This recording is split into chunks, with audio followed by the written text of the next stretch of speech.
Brent Murphy est sergent au 33e régiment écossais. Et son régiment fait partie des troupes d'occupation qui assurent le maintien de l'ordre dans l'Allemagne vaincue. Nous sommes en 1946 en zone britannique. Les militaires occupent un centre dans une ancienne caserne aménagée baptisée Quartier Windsor. Les officiers et les sous-officiers logent en ville. Brent vit donc dans un joli appartement avec son épouse Stella, une ravissante Allemande. Stella est blonde, mince, élégante. Brent est petit, trapu, un peu chauve et jaloux. Un soir, Stella s'étonne. Brent est parti ce matin et il devait revenir au bout d'une demi-heure.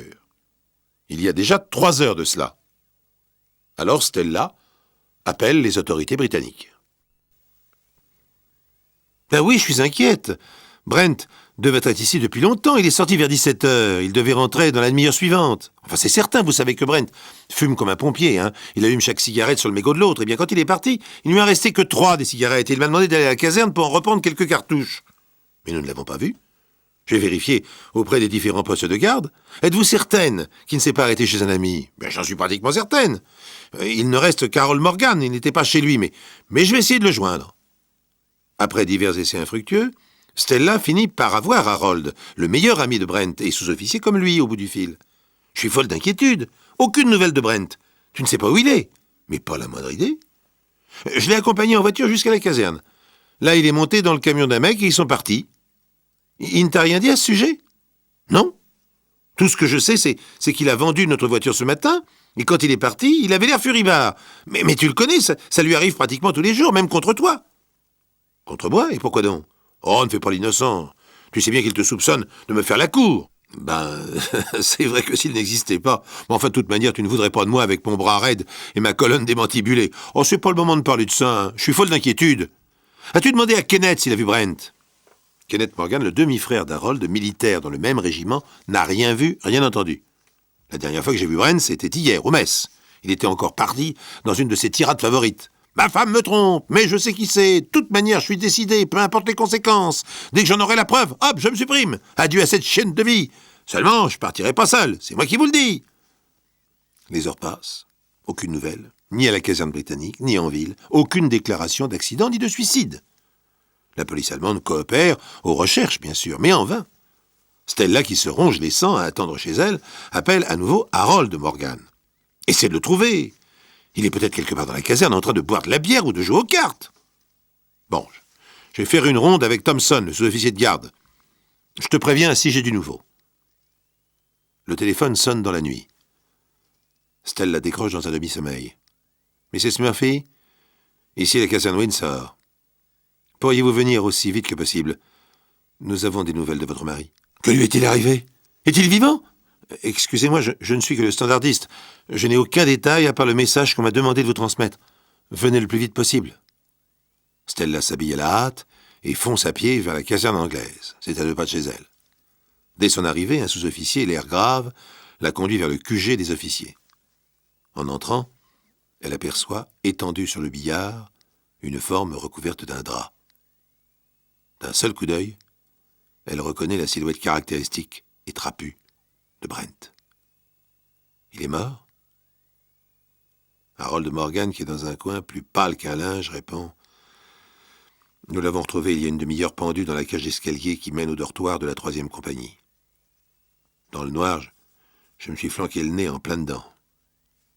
Tu parles d'une surprise. Mes condoléances. » Stella ne peut cacher son émotion. Brent n'avait pas un caractère facile, mais il avait ses bons côtés. À part cette jalousie intempestive, incontrôlable, qui se déchaînait tous azimuts. Quand on est jaloux, mieux vaut ne pas épouser une trop jolie fille. Vous pensez qu'il s'est suicidé? Ça en a tout l'air. On a retrouvé pratiquement sous ses pieds un seau en fer renversé. Il a dû grimper là-dessus, se glisser la corde au cou et renverser le seau. Stella a du mal à contempler le visage de Brent, déformé par la mort. L'enquête ne conclut à rien de spécial, et on délivre le permis d'inhumer. Quelques semaines plus tard, Stella, la veuve, a une mauvaise surprise en ouvrant son courrier.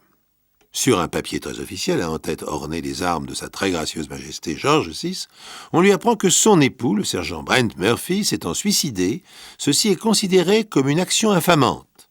En conséquence, le sergent Brent Murphy est rayé à titre posthume des cadres de l'armée britannique.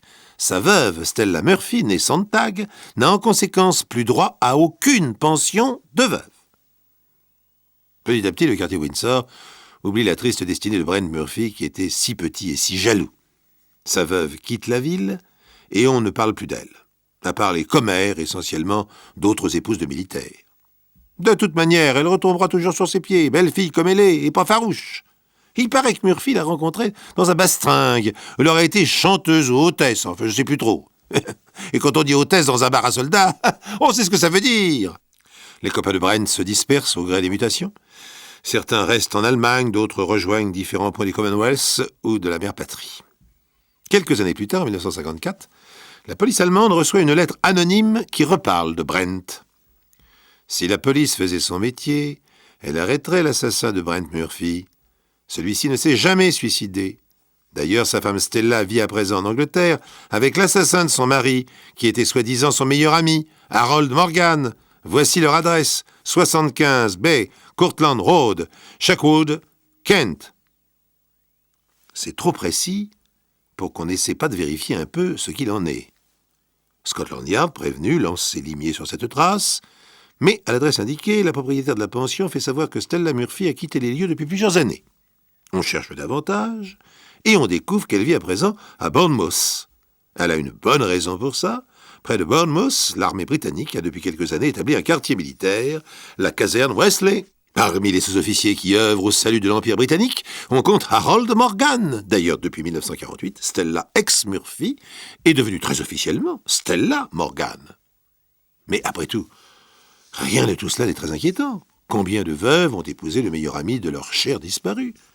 Harold est un bel Irlandais, il mesure plus d'1,90 m, engagé volontaire en 40, ancien des commandos, et malgré son bras raide, souvenir d'une balle japonaise, ses problèmes de colonne vertébrale, il ne manque pas de charme. Il fait même avec Stella un couple mieux assorti qu'elle n'en faisait un avec ce regretté Brent. La police allemande, en complet accord avec la police britannique, décide cependant de reprendre point par point les éléments de l'ultime soirée de Brent Murphy. Il a dit à Stella qu'il partait quelques minutes. Il venait de vendre sa voiture, mais on ne sait plus pour quelle raison. Harold Morgan a été vu arrivant seul en voiture à la caserne. Quelqu'un pose la question de confiance. Comment Murphy est-il rentré au quartier Windsor? Un interrogatoire de tous ceux qui, en 1946, ont témoigné et qui, 8 ans plus tard, sont dispersés, fournit d'autres détails. Le quartier Windsor, en dehors de ses 3 entrées officielles, possédait 2 entrées secrètes qui permettaient aux jolies Fraulein peu farouches de venir distraire les militaires britanniques à domicile en dehors des heures ouvrables. Les 2 soldats qui, le soir de la mort de Murphy, étaient chargés de vérifier toutes les entrées de la caserne, se souviennent parfaitement être tombés par hasard sur le sergent Harold Morgan qui leur a interdit de pénétrer dans une petite pièce sans lumière. « On ne passe pas par ici. C'est un ordre du sergent Murphy. » Ils obtempérèrent sans se poser de questions. À la réflexion, ils se souviennent, tous deux, d'avoir aperçu dans la pénombre, juste derrière Morgan, un militaire assis sur une chaise, l'air endormi. Il était petit et trapu. On aurait dit le sergent Murphy. Une autre question brûle toutes les lèvres. Est-on vraiment certain que Brent soit mort pendu? Le médecin légiste a délivré le permis d'inhumer, mais une autopsie pourrait permettre d'en savoir davantage, même après toutes ces années. C'est pourquoi un transport de justice vient déranger la triste dépouille de Brent Murphy pour le disséquer et entendre ce qu'elle a à dire. Et le rapport médical est surprenant. Brent Murphy n'a pas dans les membres inférieurs une accumulation sanguine caractéristique de la pendaison, alors que l'enquête a établi qu'il s'est passé au moins 3 heures entre la mort et la découverte du corps. Par contre, il semble, une fois mort, être demeuré un bon moment couché sur le côté dans la position repliée d'un fœtus.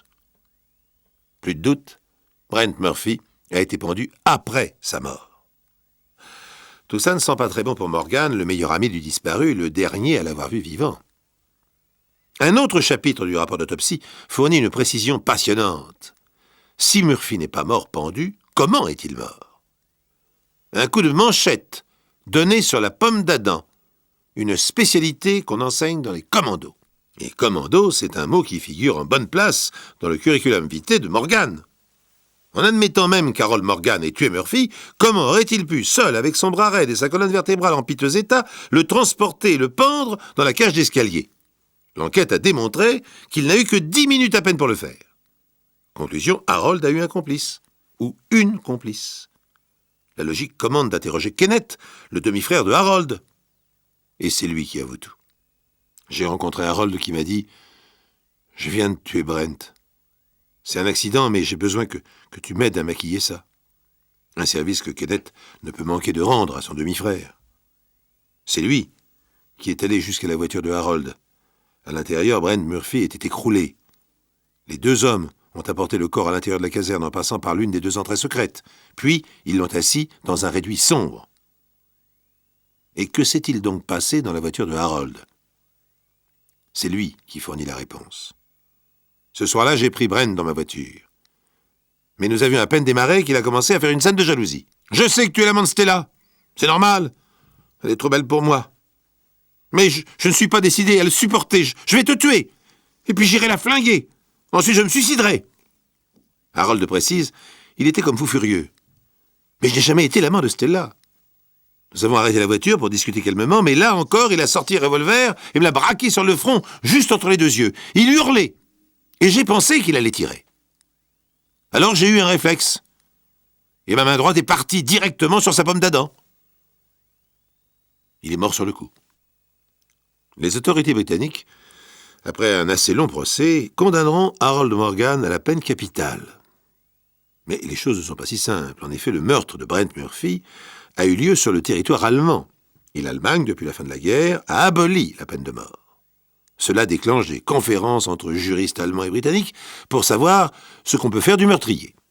En définitive, sa pendaison est commuée en peine de prison à long terme. Désormais, Stella Morgan, ex-Murphy, se dévoue corps et âme pour essayer d'adoucir la peine de son mari. Elle n'a d'ailleurs rien à se reprocher.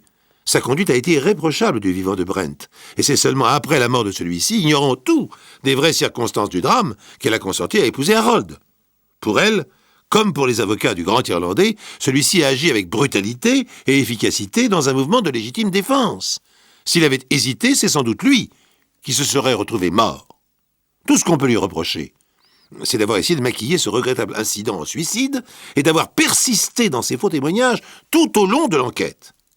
Le plus curieux est que Brent Murphy, qui, on s'en souvient, avait été honteusement rayé des contrôles de l'armée britannique pour motif de suicide, est après le procès Morgan réhabilité. Il réintègre officiellement son ancien corps. C'est ainsi que Stella Morgan, malgré son remariage, reçoit quelques mois plus tard, pour la seconde fois, un papier à en-tête de sa très gracieuse majesté le roi George VI. Cette lettre lui apprend que son premier mari ayant réintégré post-mortem les forces militaires, elle se voyait réattribuer sa demi-pension de réversion à titre de veuve, et cela avec effet rétroactif. De quoi confectionner quelques colis de douceurs anglaises pour son grand Irlandais, en attendant qu'il soit libéré.